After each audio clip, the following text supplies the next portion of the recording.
Ang gabi ay tahimik, ang hangin malamig, at may tila kakaibang bigat sa paligid. Nakaupo ako sa lumang bangkong kahoy sa likod bahay ng lumang bahay ng aming pamilya.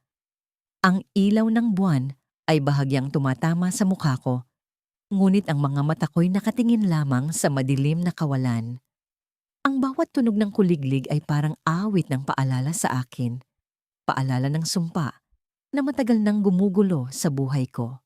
Ako si Mara, isang dalagang tila isinumpa ng pag-ibig. Sa bawat pagkakataon na ako'y nagmahal, palaging may masakit na katapusan. Hindi ko alam kung anong mali sa akin. Hindi ko alam kung bakit tila ang bawat lalaking minahal ko ay nawawala. Literal na nawawala. Parang bula. Parang usok na biglang naglalaho sa ere. Sa simula, iniisip ko na siguro'y masyado lang akong mapaghanap o baka naman masyado akong mahina. Pero sa huli, nalaman kong may mas malalim na dahilan. Ang sumpa ay nagsimula sa lola ko, si Lola Isadora. Sabi ni Mama, noong kabataan ni Lola, siya raw ay ubod ng ganda, ang tipo ng babae na kinaiinggitan ng iba at hinahangaan ng lahat. Ngunit sa likod ng kanyang kagandahan ay isang pusong puno ng galit at poot. Sa kwento ni Mama, may isang lalaking minahal si Lola nang higit pa sa kahit ano, si Elias, ang kanyang kababata at matalik na kaibigan. Ngunit si Elias ay nagpakasal sa iba, sa isang babaeng mayaman at makapangyarihan. Hindi raw iyon matanggap ni Lola. Sa galit at lungkot, siya raw ay tumingin sa langit at nanumpa. Ang sabi niya, kung hindi ako magiging masaya sa pag-ibig, sumpain ko ang lahat ng babaeng magmumula sa lahi ko. Wala ni isa sa kanila ang magiging maligaya sa pagmamahal. Sa simula, hindi ko pinaniniwalaan ang kwento ni Mama. Sino ba naman ang maniniwala sa ganoong klaseng sumpa? Pero habang lumilipas ang panahon, unti-unti kong nararamdaman ang bigat ng mga salitang binitiwan ni Lola. Ang unang lalaki na minahal ko ay si Leo, ang kaklase ko noong high school. Hindi ko makakalimutan kung paano niya akong nginitian sa unang pagkakataon. Parang ang mundo ko'y tumigil. Naging magkaibigan kami at di nagtagal, inamin niya rin ang nararamdaman niya para sa akin. Masaya ako noon. Sobrang saya. Pero isang araw, bigla na lang siyang naglaho. Hindi siya nagpaalam. Walang bakas. Walang paliwanag. Ang sabi ng mga tao, lumipat daw sila ng pamilya sa probinsya. Pero hindi ko yung matanggap. Pakiramdam ko'y may mas malalim na dahilan kung bakit siya nawala. Pagkatapos ni Leo, dumating si Marco, ang una kong kasintahan sa kolehiyo. Siya ang tipo ng lalaki na akala mo'y perpekto, matalino, maalaga, at palaging nandyan para sa akin. Akala ko, siya na ang sagot sa lahat ng dasal ko. Ngunit isang gabi, habang pauwi kami mula sa isang party, bigla siyang tumigil sa tabi ng daan. Hinawakan niya ang mga kamay ko, tumingin sa mga mata ko at sinabi, hindi ko alam kung bakit, pero pakiramdam ko, hindi tayo dapat magkasama. Walang paliwanag, walang halik na pamamaalam. Basta na lang siya umalis, iniwan ako sa gitna ng dilim. Paulit-ulit itong nangyari. Sa bawat lalaking minamahal ko, palaging may kakaibang pangyayari. Ang ilan ay bigla na lang nagkakasakit, ang iba'y inaabot ng mga aksidente, at ang iba'y nawawala na lang. Dumating na sa punto na natatakot na akong magmahal. Paano kung may mangyari na naman? Paano kung ang susunod na lalaki ay tuluyang mawala o mas malala, mamatay? Ngunit dumating si Adrian. Siya ang pangako ng bagong simula, ang liwanag sa madilim kong mundo. Hindi ko alam kung bakit, pero parang kakaiba ang koneksyon namin. Hindi siya tulad ng iba. Palaging may tapang sa kanyang mga mata at palaging may tibay sa kanyang mga salita. Sa kabila ng takot ko, pinili kong magmahal muli. Pinili kong bigyan ang sarili ko ng pagkakataon. Sa mga unang buwan namin, parang bumalik ang kulay sa buhay ko. Tila nawala ang sumpa. O baka naman iniisip ko lang na sa wakas, natagpuan ko na ang lalaking hindi mawawala. Isang gabi, habang magkahawak kami ng kamay at naglalakad sa tabing dagat, bigla niyang sinabi, "Mara, alam mo ba kung gaano kita kamahal?" Tumigil siya sa paglalakad at tumingin sa akin. Ang mga mata niya'y puno ng pag-asa. Pero sa kaloob-looban ko, may kung anong bumubulong na hindi ito magtatagal. Mahal na mahal kita at gagawin ko ang lahat para sa'yo. Ngunit bago pa ako makasagot, biglang umihip ang napakalakas na hangin. Ang buhangin sa tabing dagat ay umikot sa paligid namin at ang buwan ay tila natakpan ng itim na ulap. Tumigil ang mundo sa isang iglap. Si Adrian, na kanina lamang ay nakatayo sa harapan ko, ay biglang bumagsak. Ang mga kamay niya ay nakahawak pa rin sa akin, ngunit ang mga mata niya ay nanlalabo. "Mara," ang huli niyang sinabi bago tuluyang mawala ng malay. Niyakap ko siya ng mahigpit, tumawag ng tulong, sumigaw, ngunit walang sumagot. Ang paligid ay parang nagbago. Mas naging madilim, mas naging malamig. Parang naririnig ko ang boses ni Lola, ang matandang boses na bumubulong sa hangin. "Hindi ka kailanman magiging masaya sa pag-ibig, Mara. Hindi kailanman." Pagkatapos ng gabing yon, si Adrian ay nawala. Hindi ko alam kung paano, hindi ko alam kung bakit. Basta na lang siya naglaho. Parang si Leo, parang si Marco, parang lahat ng iba pa. Ngunit ang kakaiba kay Adrian ay ang huling sinabi niya bago siya bumagsak. "Hanapin mo ang sagot, Mara. Nasa dugo mo ang sumpa." At doon ko natanto, hindi ko na pwedeng takasan ang sumpa. Kailangan kong harapin ito, kahit pa nangangahulugan ito ng pagharap sa madilim na lihim ng aming pamilya. Pagkalipas ng ilang taon, mula nang marinig ko ang sumpa ng aking lola, unti-unti kong napansin ang tila hindi maipaliwanag na pattern sa buhay pag-ibig ko. Ang bawat lalaking minahal ko ay laging nawawala. Hindi literal na naglalaho, ngunit bigla silang umaalis, lumalayo, o nagbabago ng damdamin. Sa simula, akala ko'y normal lang ang lahat. Sino ba naman ang hindi nakakaranas ng heartbreak, hindi ba? Ngunit habang tumatagal, nagiging imposible nang itanggi ang kakaibang pangyayari. Si Adrian ang una kong seryosong nobyo. Sa tuwing kasama ko siya, pakiramdam ko'y kumpleto ang mundo ko. Magiliw siya, maalaga, at tila wala ng iba pang hinahanap sa buhay kundi ang maging masaya kami. Pero isang araw, walang babala, nagpaalam siya. "May kailangan akong ayusin sa sarili ko," sabi niya. Hindi ko na siya nakita ulit, kahit pa ilang beses ko siyang sinubukang tawagan at puntahan sa bahay nila. Ang sabi ng nanay niya, nagpunta raw siya sa probinsya para maghanap ng katahimikan. Katahimikan? Sa kabila ng lahat ng pangarap namin? Naiwang wasak ang puso ko, pero sinubukan kong magpatuloy. Hindi ko pa noon naiisip ang sumpa. Sumunod si Marco. Si Marco ang tipo ng lalaking kayang gawing masaya kahit ang pinakamasamang araw. Sa kabila ng lahat ng sakit na iniwan ni Adrian, natutunan kong ang ngumiti ulit dahil sa kanya. Mga araw na puno ng tawanan, mga gabing puno ng pangarap para sa kinabukasan. Akala ko, siya na talaga. Pero isang umaga, nagising na lang ako sa isang tawag mula sa ospital. Nabundol daw siya ng sasakyan habang tumatawid sa kalsada. Hindi ko alam kung paano ko kinaya ang mga sumunod na linggo. Ang sakit ay parang alon na paulit-ulit akong nilulunod. Ang sumpa. Bigla kong naalala ang mga salitang binitiwan ng lola ko. Ang lahat ng lalaking mamahalin mo, mawawala. Pero hindi ako naniniwala. Hindi ko kayang paniwalaan. Sinubukan kong itanggi ang sumpa sa sarili ko. Pero paano pa? Si Ken, ang sumunod na minahal ko, ay literal na iniwan ako sa altar. Sa araw ng kasal namin, sa araw na dapat pinakamaligayang araw ng buhay ko, tumawag ang kanyang kapatid. Hindi raw niya kayang ituloy. Hindi raw siya sigurado kung mahal niya talaga ako. Sa harap ng lahat ng bisita, nakatingin ako sa altar na wala ang lalaking dapat kong pakasalan. Ang kahihiyan, ang sakit. Hindi ko alam kung alin ang mas matindi. Ang sumpa ay parang mabigat na kadena na hindi ko matanggal kahit anong gawin ko.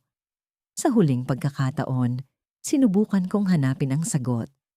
Bumalik ako sa bahay ng lola ko, sa parehong bahay na tinirhan namin noong bata pa ako.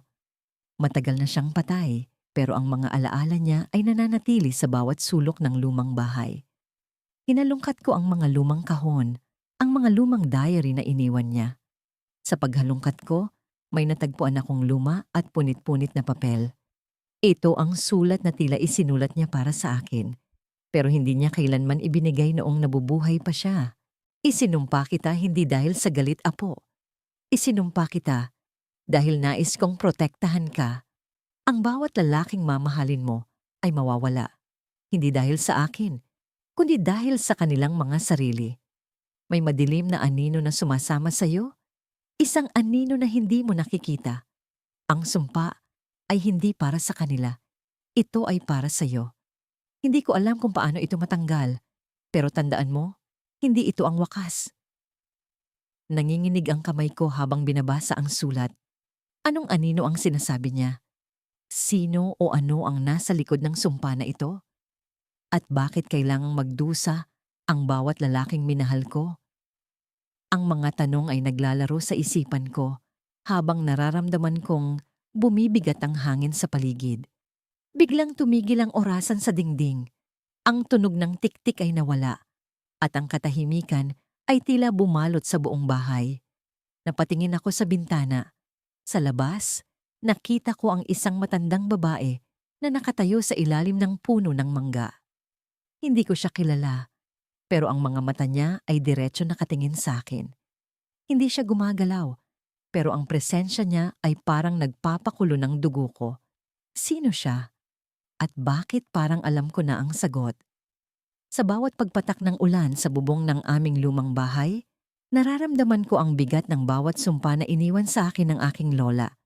Parang ang bawat patak ay paalala na hindi ko kailanman matatakasan ang kapalarang itinakda niya sa akin. Sabi niya noon, hindi mo kailanman mararanasan ang tunay na pag-ibig. Lahat ng lalaki na mamahalin mo, mawawala sa'yo. Noon bata pa ako, hindi ko siya pinaniwalaan. Hanggang sa dumating si Gabriel. Si Gabriel ang tipo ng lalaking akala mo'y kinuha mula sa mga kwento ng mga fairy tale. Matangkad, maamo ang mukha, at may ngiting tila kayang paghilumin ang lahat ng sakit sa mundo. Nakilala ko siya sa isang maliit na coffee shop sa Maynila, kung saan madalas akong magtago kapag gusto kong iwasan ang gulo ng buhay. Magkaiba kami. Siya ay palangiti at puno ng sigla, samantalang ako ay tahimik at laging may nakatagong lungkot sa mata. Pero sa kung anong dahilan, nagtagpo ang landas namin. Mabilis akong nahulog sa kanya. Sa bawat araw na magkasama kami, naramdaman ko ang unti-unting pagkalimot ko sa sumpa. Siguro, naisip ko, hindi totoo ang sinabi ni Lola. Sa wakas, naramdaman ko ang posibilidad ng isang masayang buhay. Lagi niyang sinasabi sa akin na ako ang pinakamagandang parte ng kanyang araw. At sa tuwing hinahawakan niya ang kamay ko, parang kaya kong pigilan ng oras. Pero sa likod ng bawat halakhak at yakap, may bahagi ng puso ko na hindi mapakali. Ang sumpa ay parang aninong hindi ko kayang takasan. Sinubukan kong huwag mag-isip ng masama. Sinabi ko sa sarili ko, hindi mangyayari, hindi mawawala si Gabriel. Hanggang sa isang araw, bigla na lang siyang hindi sumipot sa coffee shop. Hindi siya nag-text, hindi siya tumawag. Naghintay ako ng ilang oras, pero walang Gabriel na dumating. Kinabukasan, pumunta ako sa apartment niya, pero walang sumasagot sa pintuan. Ang cellphone niya ay hindi rin makontak. Parang naglaho siya sa hangin.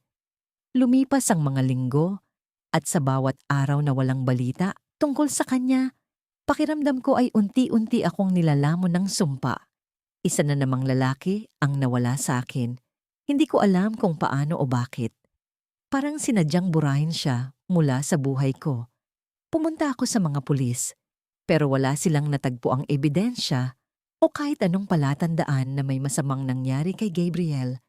Wala rin siyang iniwang kahit anong bakas na nagpapahiwatig na aalis siya.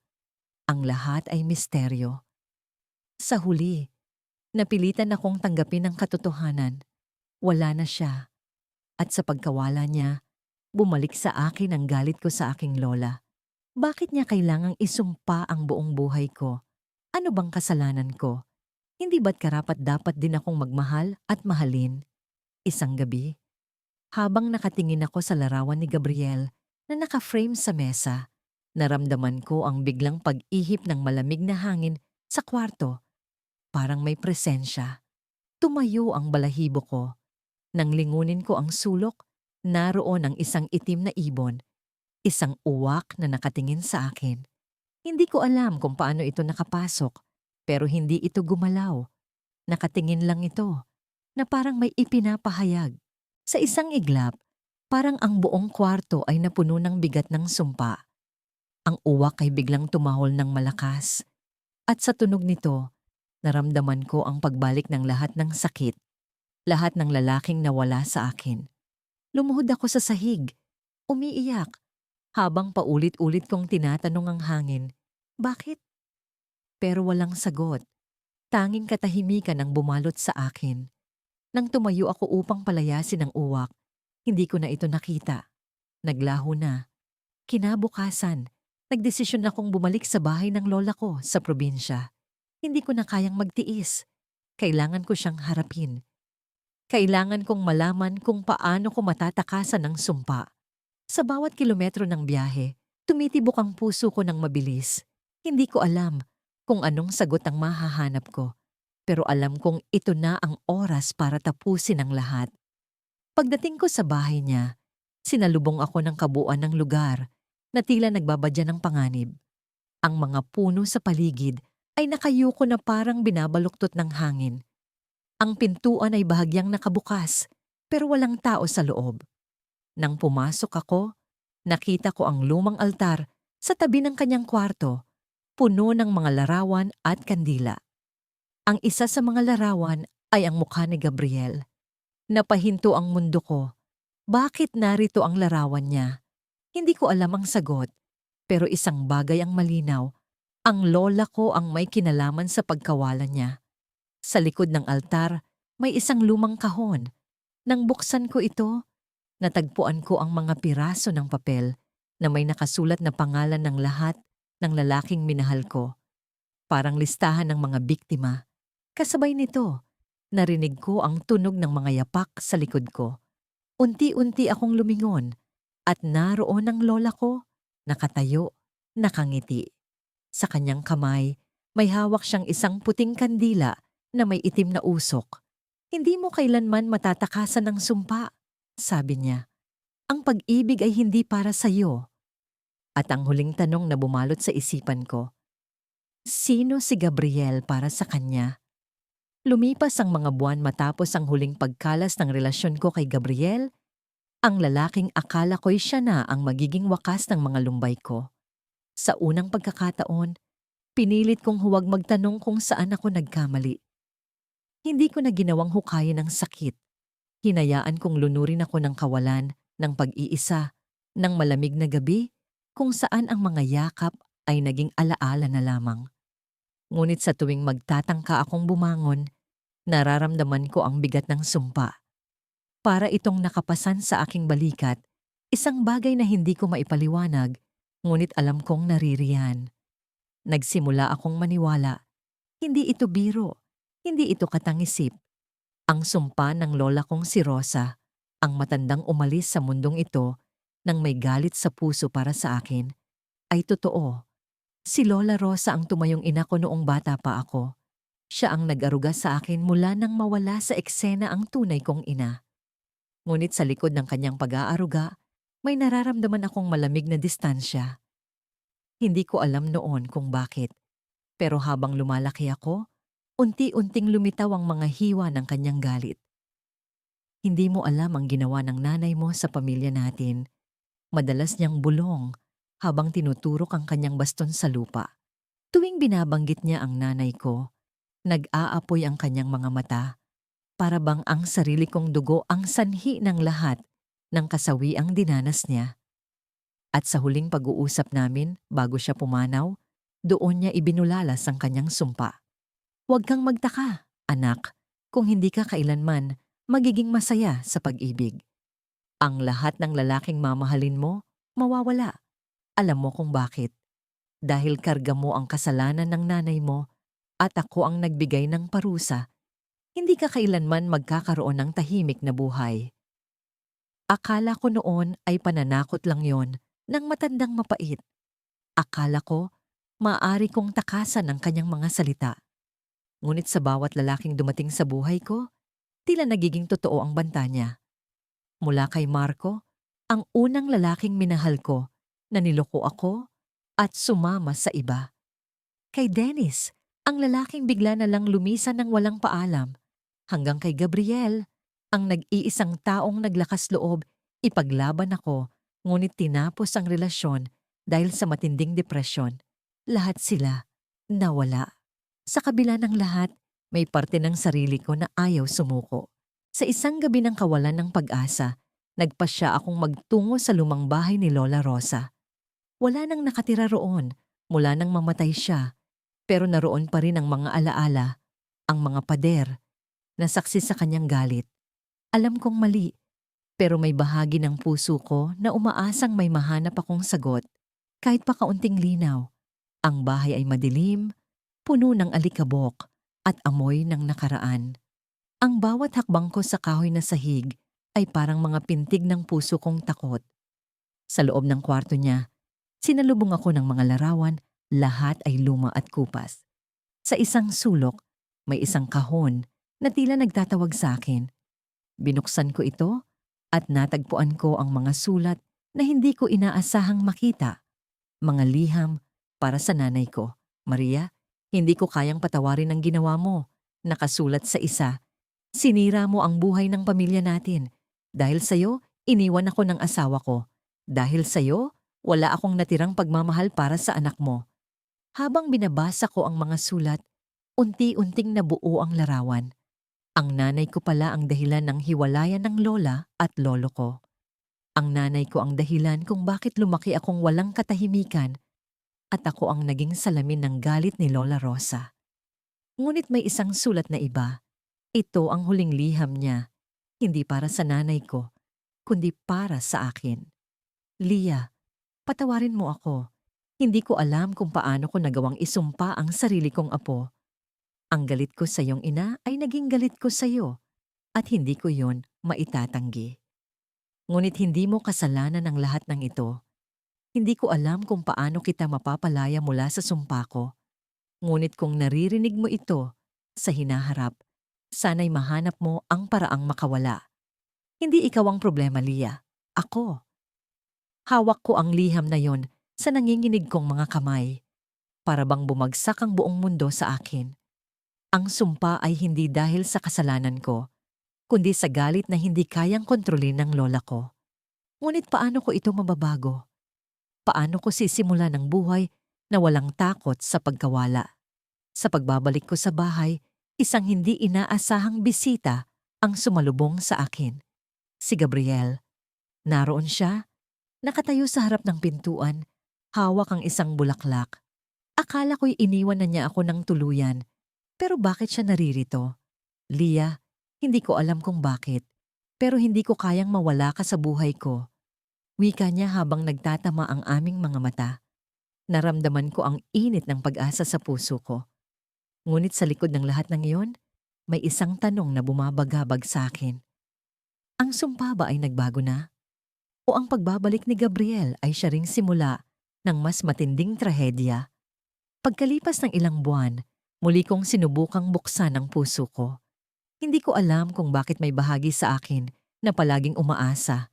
Kahit pa alam kong tila isang sumpa ang nakabalot sa bawat pagsisimula. Dumating si Adrian.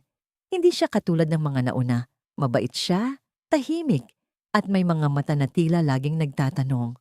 Hindi ko alam kung paano siya nagawa. Pero unti-unti niyang naalis ang takot ko. Ang pangambang baka muling masaktan. Sa bawat araw na magkasama kami, tila nagkakaroon ako ng pag-asa na baka siya na ang magliligtas sa akin mula sa sumpa ni Lola. Naalala ko ang unang beses naming nag-usap. Sa ilalim ng makulimlim na langit, sa parke na puno ng mga batang tumatakbo, inabot niya sa akin ang isang tasa ng kape. "Huwag kang mag-alala, hindi ka namin pababayaan," sabi niya, at hindi ko alam kung bakit ngunit ang simpleng pangakong iyon ay nagbigay sa akin ng init sa loob ng puso ko.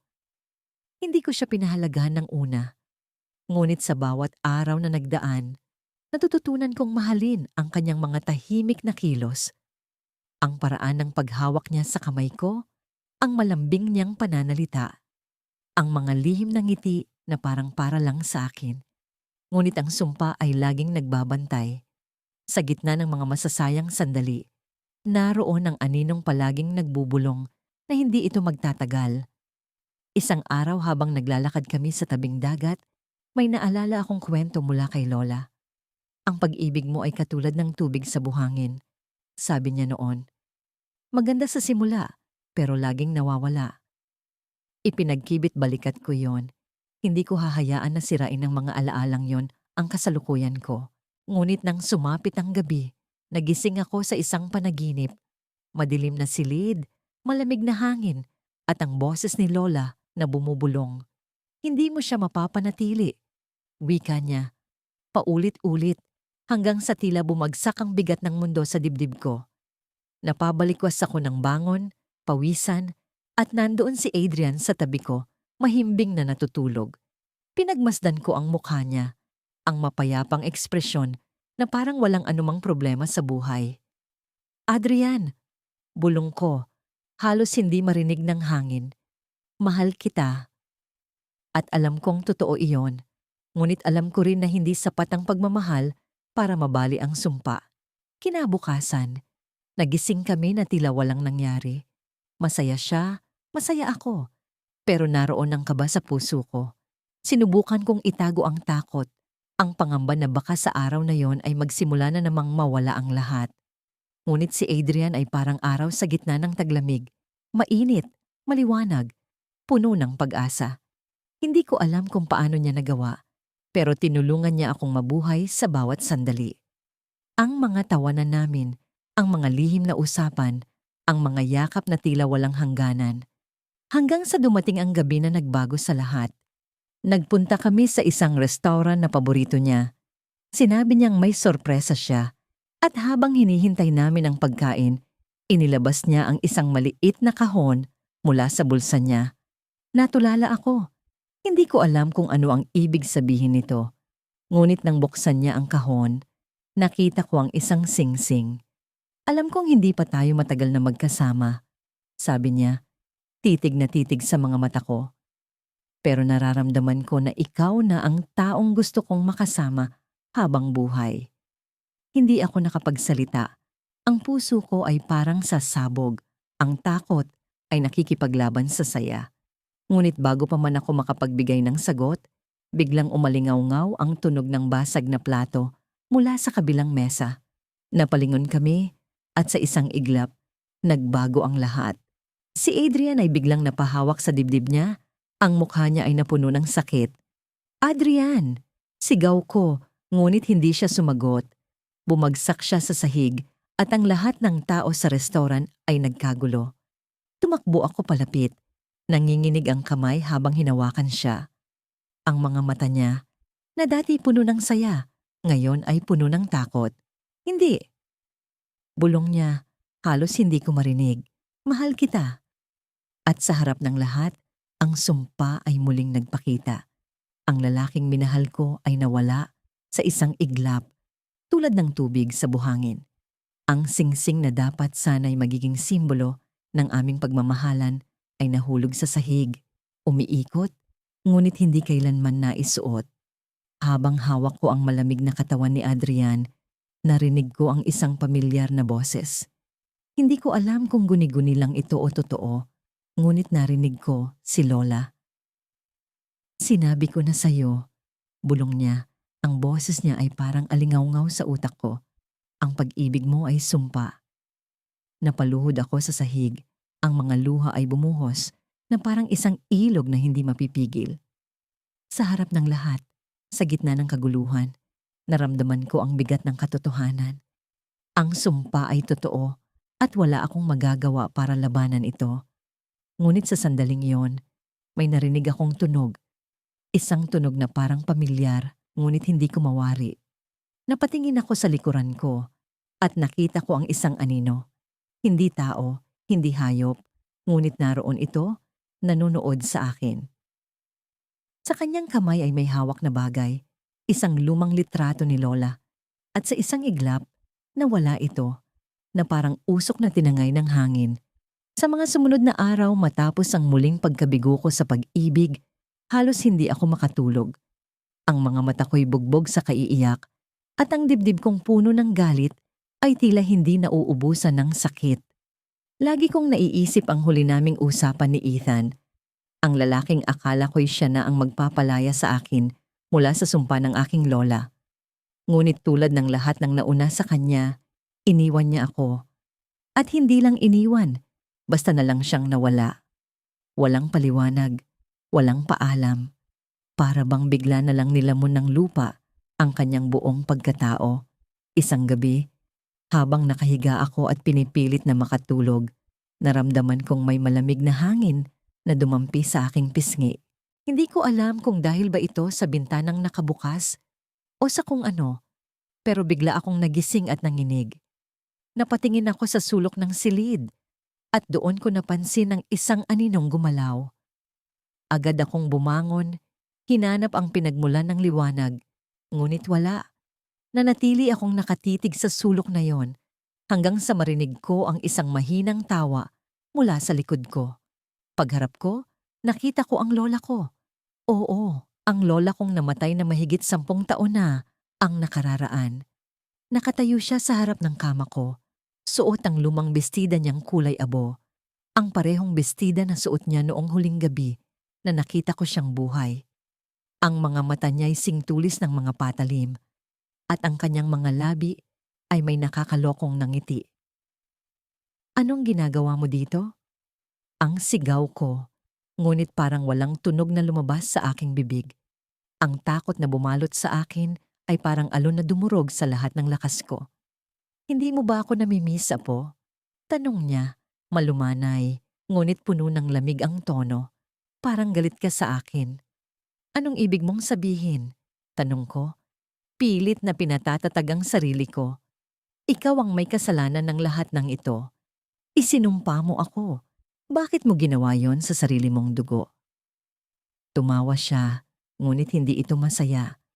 Naramdaman ko ang kirot sa tawa niya. Para bang may sinasabi yon na hindi ko pa nauunawaan.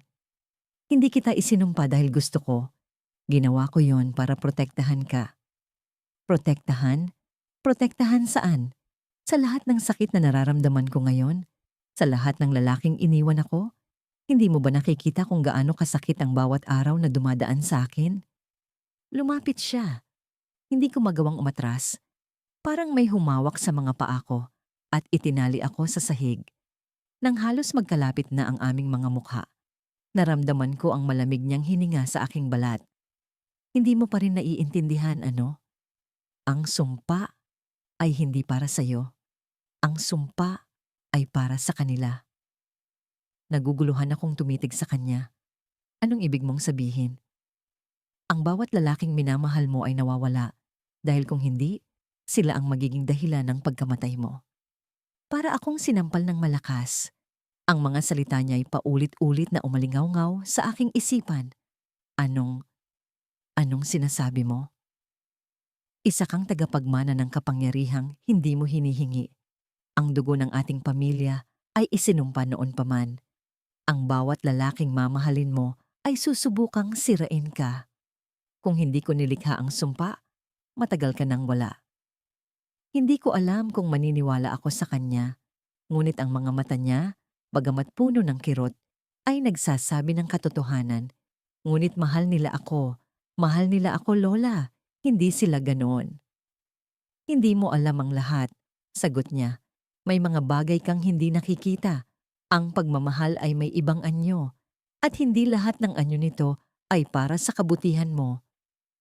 Tahimik akong napaupo sa gilid ng kama, habang siya'y nakatingin lamang sa akin. Ang mga salita niya ay bumabaon sa akin tulad ng mga patalim. Sa loob ng maraming taon, inisip kong ako ang problema. na may mali sa akin kung kaya't walang nagtatagal sa akin. Ngunit ngayon, nalaman kong hindi pala yun ang totoo. Ang sumpa ay para sa kanila, para pigilan silang sirain ako. Ngunit paano mo nalaman? Paano mo nalaman na mangyayari iyon? Tanong ko. Nanginginig ang boses. Ikaw, sagot niya. Ikaw ang aking salamin. Ang buhay mo'y paulit-ulit nang nangyari sa ating angkan. Ang bawat henerasyon ng ating pamilya ay may isang babae na tagapagmana ng sumpa. At ikaw iyon ngayon. Naramdaman ko ang bigat ng mga salita niya. Ako ang tagapagmana.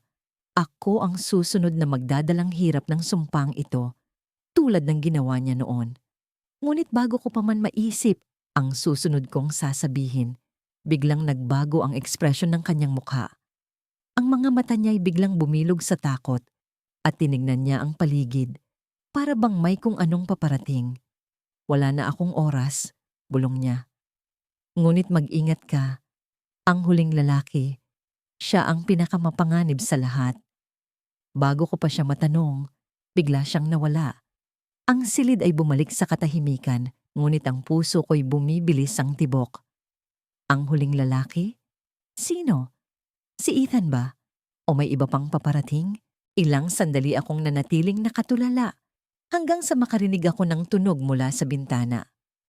Dahan-dahan akong lumapit, at pagtingin ko'y may isang maliit na papel na nakasiksik sa pagitan ng mga kahoy na halusi.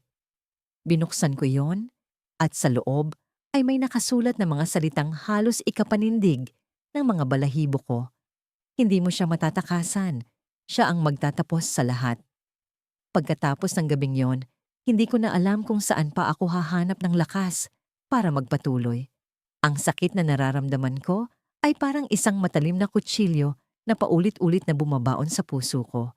Si Edgar, ang lalaking akala ko'y tatapos sa lahat ng sumpa, ay iniwan din ako. Wala siyang sinabi, ni hindi siya nagpaalam. Isang araw, bigla na lang siyang nawala, parang bula. Ang mga mensahe ko ay hindi niya sinasagot. Ang mga tawag ko ay puro voicemail. Nang puntahan ko siya sa bahay niya, nalaman ko mula sa kapitbahay niya na lumipat na siya ng lungsod. Hindi ko maintindihan. Ano ba ang mali sa akin? Bakit hindi ko kayang panatilihin ang sinuman? Sa bawat pagkakataon na nararamdaman ko ang pag-ibig, palaging nauuwi ito sa pagkabigo. Parang isang kwento ng trahedya na paulit-ulit na nangyayari sa akin. Ang sinabi ni Lola noong bata pa ako, na tila isang biro sa akin noon, ay unti-unting nagiging totoo. Hindi ka dapat magpakilala ng pag-ibig, anak. Ang bawat lalaking mamahalin mo ay mawawala sa'yo, parang sinumpa ka. Bakit niya nasabi iyon? Ano ang ginawa ko para marapatin ang ganitong kapalaran? Palaging bumabalik sa akin ang alaala ng gabing iyon. Ang gabing ikinuwento niya ang sumpa. Naroon kami sa lumang bahay nila sa probinsya, sa ilalim ng mapusyaw na liwanag ng gasera. Nasa kusina siya, nakaupo sa bangko, habang binabalata ng isang mangga. Ako, 7 taong gulang pa lamang noon, ay nakaupo sa lapag, naglalaro ng mga lumang manika na minana pa niya sa nakaraang henerasyon. Sa gitna ng kwentuhan namin, bigla niyang ibinaba ang mangga at tumingin sa akin ng diretsyo. May mga bagay na hindi mo dapat pakialaman, anak. Ang pag-ibig minsan ay hindi para sa lahat. Hindi ko siya pinansin noon. Bata pa ako at ang pag-ibig ay tila isang konsepto na malayo sa akin. Ngunit habang lumalaki, unti-unti kong nararamdaman ang bigat ng binitawan niyang salita. Ang bawat lalaking minahal ko, si Marco noong high school, si Leo na una kong nakilala sa kolehiyo, si Joel na tumulong sa akin sa unang trabaho, lahat sila ay nawala. Hindi ko alam kung bakit. Ang iba ay naglaho ng walang paliwanag. Ang iba ay biglang nagbago, naging malamig, naging iba. Sa huling pag-ibig ko kay Edgar, akala ko'y tapos na ang sumpa. Siya ang pinakamatagal kong nakasama, halos 2 taon. Sa bawat araw na magkasama kami, pakiramdam ko'y unti-unti kong natatakasan ng anino ng sinabi ni Lola. Ngunit mali pala ako. Sa sobrang lungkot, nagpasya akong bumalik sa bahay ni Lola. Wala na siya doon. Pumanaw na siya, 3 taon na ang nakalipas. Ngunit ang bahay ay nanatiling buo. Iniingatan ng mga kamag-anak namin. Sabi nila, ang bahay ay puno ng alaala ni Lola at marahil ay doon ko matatagpuan ng sagot. Pagdating ko sa bahay, sumalubong sa akin ang malamig na simoy ng hangin. Ang lumang kahoy na pinto ay nagsisigawan sa bawat pagbukas at ang mga dingding na may kalawang ay tila may sariling kwento. Pumasok ako sa silid niya. Nandoon pa rin ang lumang aparador, ang kama na gawa sa kawayan at ang gasera. Sa ibabaw ng aparador ay nakita ko ang isang lumang kahon na balot ng alikabok. Hindi ko alam kung bakit, ngunit parang may kung anong puwersa na nagtulak sa akin para buksan yon. Sa loob ng kahon, naroon ang mga liham, mga lumang papel na tila nilamon na ng panahon, ngunit malinaw pa rin ang sulat kamay. Liham ito ni Lola sa isang lalaking ang pangalan ay Fernando B. Isa-isang bumalot sa akin ang kwento nila. Ang kwento ng pag-ibig na ipinagbabawal. Si Fernando, ayon sa mga liham, ay isang lalaking minahal ni Lola nang higit pa sa lahat. Ngunit ang kanilang pag-ibig ay sinumpa ng isang matandang albularyo sa kanilang baryo. Hindi ko maintindihan kung bakit, ngunit ang sabi sa liham, si Fernando ay biglang nagkasakit at pumanaw pagkatapos nilang magtanan. Ang albularyo raw ang nagbigay ng sumpa, at ang sumpang iyon ay ipinamana sa bawat babaeng kaanak ni Lola. Biglang bumalot ang takot sa akin. Totoo nga ang sumpa. Hindi ito isang kwento lamang na inimbento ni Lola. Isa itong realidad na palaging gumugulo sa buhay ko. Hinawakan ko ang huling liham, ang pinakamatandang papel sa lahat, at nabasa ko ang mga salitang nagbigay ng kakaibang lamig sa akin. Ang sumpa ay matatapos lamang kapag ang isang babaeng kaanak mo ay natutong magmahal ng walang kondisyon, kahit walang kapalit. Ngunit paano mo magagawa iyan kung ang bawat pag-ibig mo ay palaging nawawala? Sumandal ako sa dingding, nanginginig. Paano mo mamahalin ang isang tao nang walang kondisyon kung alam mong mawawala rin siya sa'yo? Paano mo isusugal ang puso mo kung sigurado kang masasaktan ka? Sa gitna ng pag-iisip ko, narinig ko ang tunog ng isang pinto na bumukas. Tumayo ang mga balahibo ko. Ang bahay ay matagal nang walang tao. Sino ang pumasok? Tumakbo ako palabas ng silid, ngunit huminto ako nang makita ang isang figura sa sala. Isang lalaki, nakatayo sa gitna ng madilim na kwarto. Hindi ko maaninag ang mukha niya, ngunit ang pamilyar na silweta ay nagpatibok sa puso ko. Edgar? Tanong ko, nanginginig. Ngunit hindi siya sumagot. Lumapit siya sa akin. At sa bawat hakbang niya ay pakiramdam ko'y bumabalik ang lahat ng alaala. Nang tuluyan niyang mailapit ang mukha niya, hindi ko inaasahan ang nakita ko.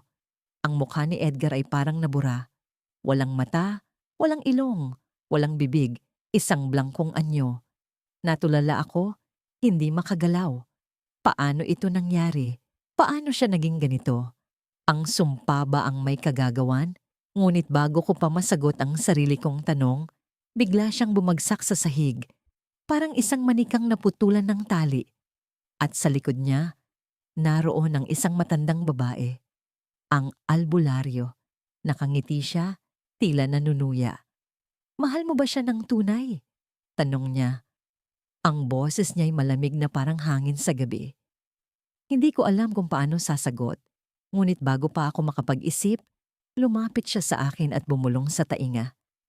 Ang susunod mong mamahalin ay siyang magtatapos ng lahat, ngunit handa ka bang harapin ang kapalit? Nang muling bumalik si Marco sa aming buhay, akala ko'y nahanap ko na ang sagot sa sumpa. Siya ang uri ng lalaki na kahit anong galaw ay may kasamang sigla. Mapagkumbaba, ngunit hindi mahina. May ngiti na parang pangako ng kaligtasan. Hindi ko inasahan na sa lahat ng araw, sa araw ng pagbagsak ng ulan, doon niya ako haharapin upang sabihin ang mga salitang magpapabago sa takbo ng aking mundo. Gusto kitang makilala ng lubos, Sofia. Sambit niya habang hawak ang payong na tila Nagbibigay proteksyon, hindi lang laban sa ulan, kundi sa anumang unos ng buhay. Tumama ang mga salitang yon ng diretso sa puso ko, ngunit sa likod ng pag-asa, may malalim na takot na sumisilip. Ang sumpa ng lola ko. Binalot ako ng alalahanin. Hindi ko maitatanggi na may kung anong puwersa sa pagitan namin ni Marco na parang magnet. Ngunit habang tumitingin ako sa mga mata niyang puno ng tiwala, naramdaman ko ang bigat ng kasaysayan. Ang lola ko, sa kanyang huling sandali, ay nagbitaw ng mga salitang naglagay ng tanikala sa puso ko. Hindi ka magiging masaya sa pag-ibig, Sofia. Ang bawat lalaking mamahalin mo ay mawawala. Ito ang kabayaran ng aking kasalanan. Sa kabila ng pag-aalinlangan, pinili kong hayaan si Marco na makapasok sa buhay ko. Dayang-dayang ang pakiramdam ko sa tuwing dadalhin niya ako sa mga lugar na hindi ko pa nararating. Mga kainan na puno ng halakhak, mga parke na tila may sariling orkestra ng kalikasan. Sinabi niya minsan, "Hindi kita bibitawan, Sofia. Ano man ang mangyari, ipaglalaban kita." Bawat salita niya ay parang yugto ng pelikula kung saan ako ang bida at siya ang tagapagligtas. Ngunit ang sumpa ay laging naroon. Tahimik, ngunit palaging nakabantay. Sa tuwing magtatagpo ang aming mga mata, nararamdaman ko ang malamig na hangin na tila babala. Sa tuwing hahawakan niya ang kamay ko, parang may anino ng pagkawala na dumadapo sa balikat ko. At sa tuwing magpaplano siya para sa aming hinaharap, hindi ko maiwasang magtanong sa sarili, hanggang kailan ang kami? Isang gabi, habang naglalakad kami sa tabi ng ilog, huminto siya at hinarap ako. Ang liwanag ng buwan ay tumama sa kanyang mukha at para siyang larawan ng perpektong pag-ibig. "May sorpresa ako para sa'yo," sabi niya at inilabas ang isang maliit na kahon mula sa bulsa niya. Nang buksan niya ito, natanaw ko ang isang pulang kuwintas. Simple ngunit napakaganda. "Ito'y simbolo ng pangako ko sa'yo, Sofia. Hindi kita iiwan." Hindi ko alam kung bakit, ngunit nang tingnan ko ang kuwintas, naramdaman ko ang malamig na hangin na tila bumalot sa buong paligid. Ang sumpa ay parang bumubulong sa akin, nagpaparamdam. Sa puso ko, alam kong hindi ko dapat tanggapin ito. Ngunit paano mo tatanggihan ang isang bagay na parang isinulat na sa mga bituin? Kaya't hinayaan ko siyang isuot sa aking leeg ang kuwintas. Simula noon, naging mas malalim ang koneksyon namin ni Marco.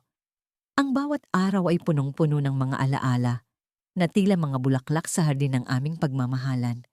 Ngunit sa kabila ng lahat, may mga senyales na nagsimulang magpakita, mga senyales na hindi ko kayang baliwalain. Isang umaga, habang nagkakape kami sa isang maliit na kainan, napansin ko ang isang babaeng nakatingin sa amin mula sa labas ng bintana. Matanda siya. May mga linya ng karanasan sa kanyang mukha, ngunit ang mga mata niya ay puno ng galit. Nang magtagpo ang aming mga mata, bigla siyang tumalikod at naglakad palayo. Sinubukan kong kalimutan yon, ngunit hindi ko maalis sa isip ko ang kakaibang presensya ng babae. Sino siya? Bakit ganoon ang tingin niya sa akin?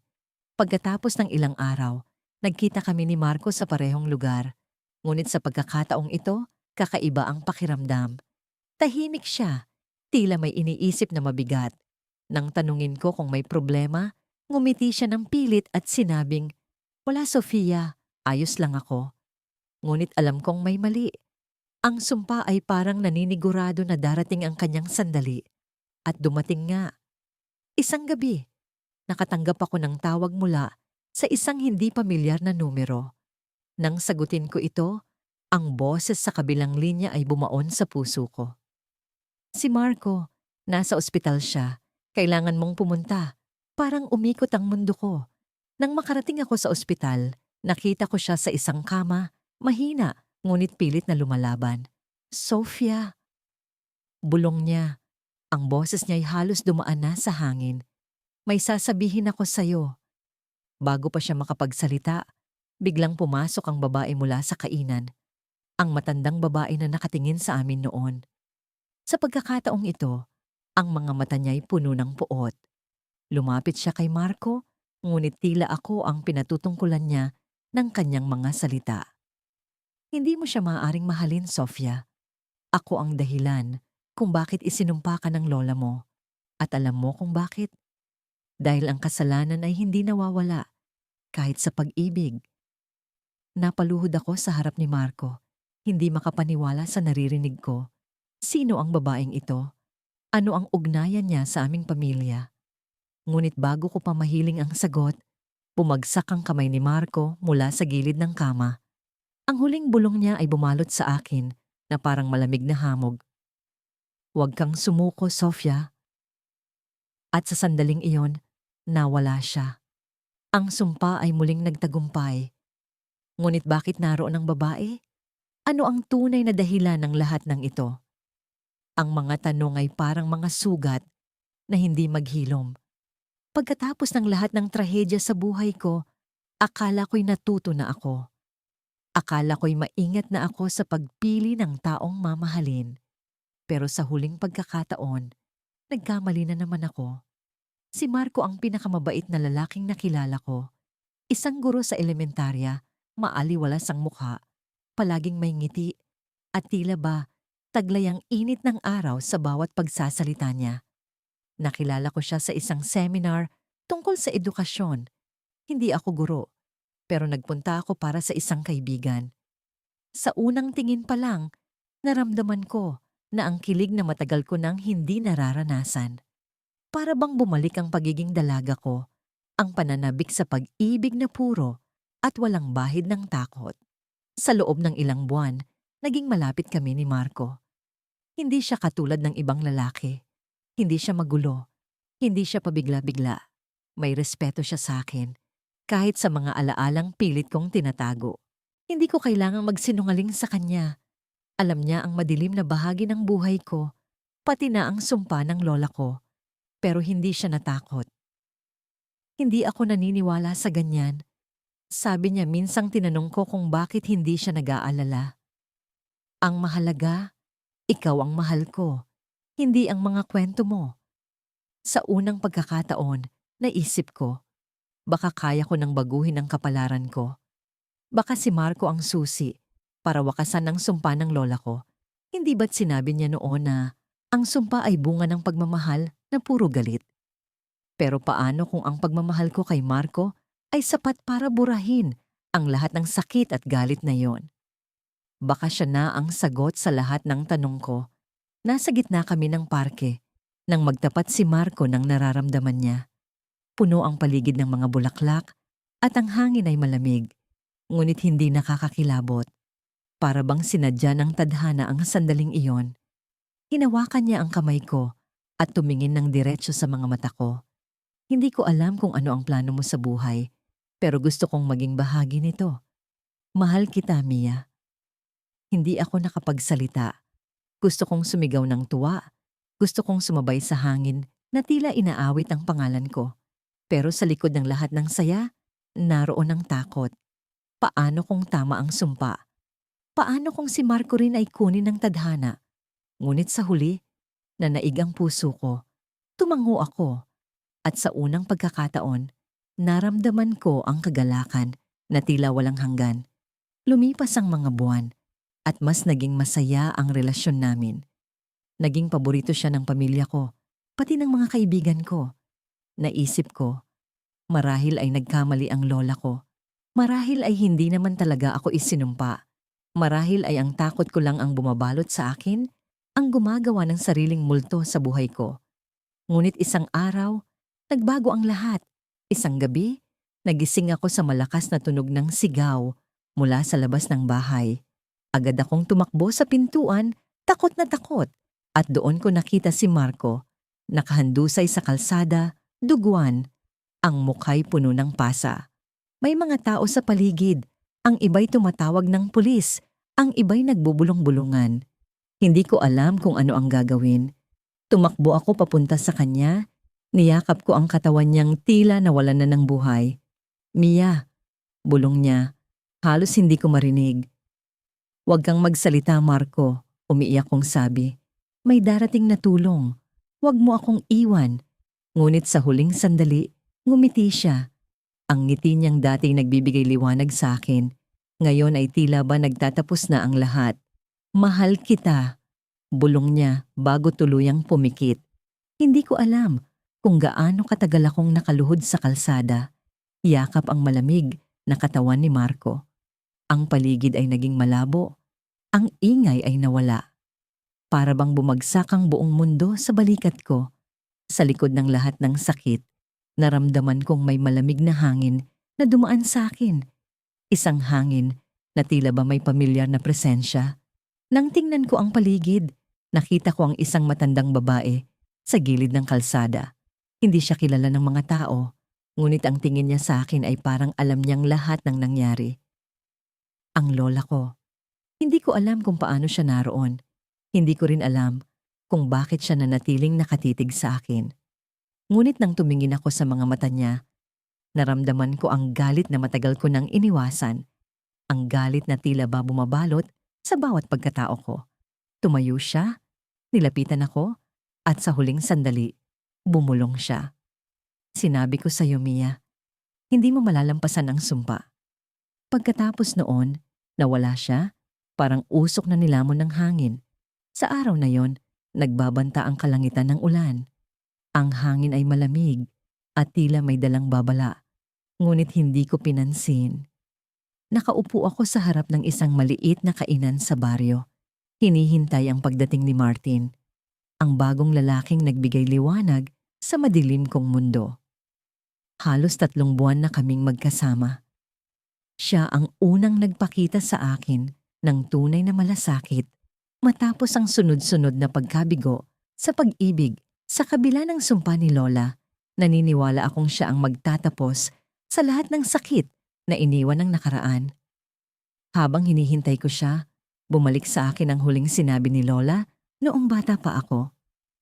Kapag natutong magmahal ang puso mo, maglalaho ang lahat ng lalaki sa buhay mo. Marami ang nagsabi na bunga lamang yon ng kanyang pagiging mapagpatawa. Ngunit paano ko maituturing na biro ang sumpa kung paulit-ulit itong nagkakatotoo? Si Arnel, ang una kong pag-ibig, biglang nawala ng walang paliwanag. Si Greg, iniwan akong tulala matapos siyang magpakasal sa iba. At si Luis, ang pinakamasakit sa lahat, hindi na bumalik matapos ang aksidente sa dagat. Sa bawat lalaking minahal ko, palaging may trahedya. Kaya bakit pa ako naglakas loob kay Martin? Sa kabila ng lahat, pinili kong suwayin ang takot. Si Martin ay ibang-iba. Hindi siya takot sa madilim kong nakaraan. Nang ipagtapat ko sa kanya ang tungkol sa sumpa, tumawa lang siya. Sabay sabing, ang malas ay hindi kayang talunin ang pagmamahal. Hindi ko alam kung paano niya nasabi yon nang may kasiguraduhan. Ngunit pinaniwalaan ko siya. Sa kanya, natututunan kong umasa muli. Lumipas ang 1 oras, ngunit wala pa rin si Martin. Sinubukan ko siyang tawagan, ngunit hindi siya sumasagot. Nag-aalala ako, ngunit pinilit kong kalmahin ang sarili. Siguro'y naipit lang siya sa trapiko o may biglang lakad sa trabaho. Gayunpaman, may bahagi ng puso ko na kumakabog ng malakas. Hindi ko maalis ang pakiramdam na may mali. Sa wakas, dumating ang ulan. Bumuhos ito ng malakas, tila binabaha ang buong baryo. Tumayo ako mula sa kinauupuan at nagpasya ng umuwi. Habang naglalakad sa ilalim ng aking payong, biglang bumangon ang alaala ni Lola. Ang kanyang matandang boses ay tila bumubulong sa hangin. Paulit-ulit na sinasabi, "Umalis ka na. Ang sumpa ay hindi kailanman magpapatawad." Sa sandaling iyon, natakot ako. Hindi ko alam kung bakit, ngunit parang may hapdi sa dibdib ko na hindi maipaliwanag. Pagdating ko sa bahay, nakita ko ang nanay kong nakaupo sa sala, hawak ang telepono at umiiyak. "Ma, anong nangyari?" Tanong ko, halos hindi makagalaw. Tumayo siya ng dahan-dahan, nilapitan ako at niyakap ng mahigpit. Si Martin. Naaksidente siya kanina. Nasa ospital siya ngayon pero hindi na niya natapos ang sasabihin. Hindi ko na kailangang marinig pa. Alam ko na, ang sumpa ay muling tumama. Hindi ko alam kung paano ako nakarating sa ospital. Ang bawat hakbang ko'y tila mabigat, tulad ng paglalakad sa putik habang nilalamon ng ulan. Pagdating ko sa emergency room, nakita ko si Martin. Walang malay, balot ng mga aparato. Ang mga doktor ay nagmamadaling naglalakad papunta't pabalik.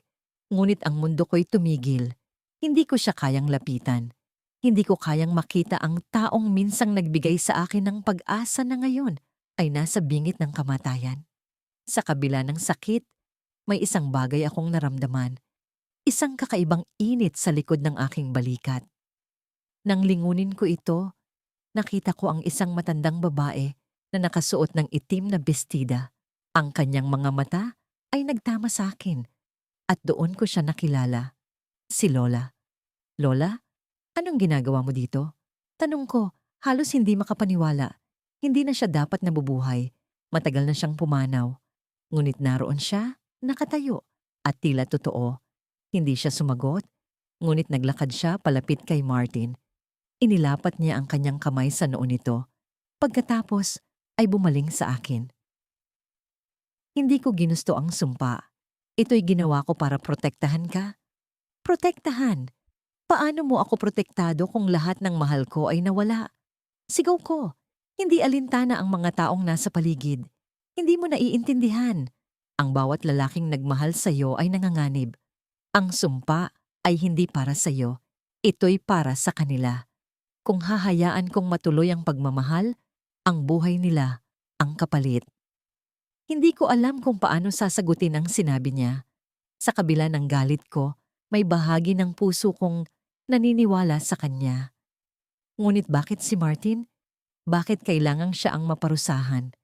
Habang iniisip ko ito, biglang bumukas ang mata ni Martin. Nagising siya, ngunit may kakaiba sa kanyang tingin. Tila wala na siyang alaala. Lola, anong ginawa mo? Tanong ko, nanginginig sa takot. Ang sumpa ay hindi pa tapos, Apo. Hindi ako ang nagtakda nito. Ikaw ang susi. Napaluhod ako sa harap niya. Hindi ko maintindihan ang ibig niyang sabihin. Ngunit bago ko pa siya matanong, biglang naglaho si Lola.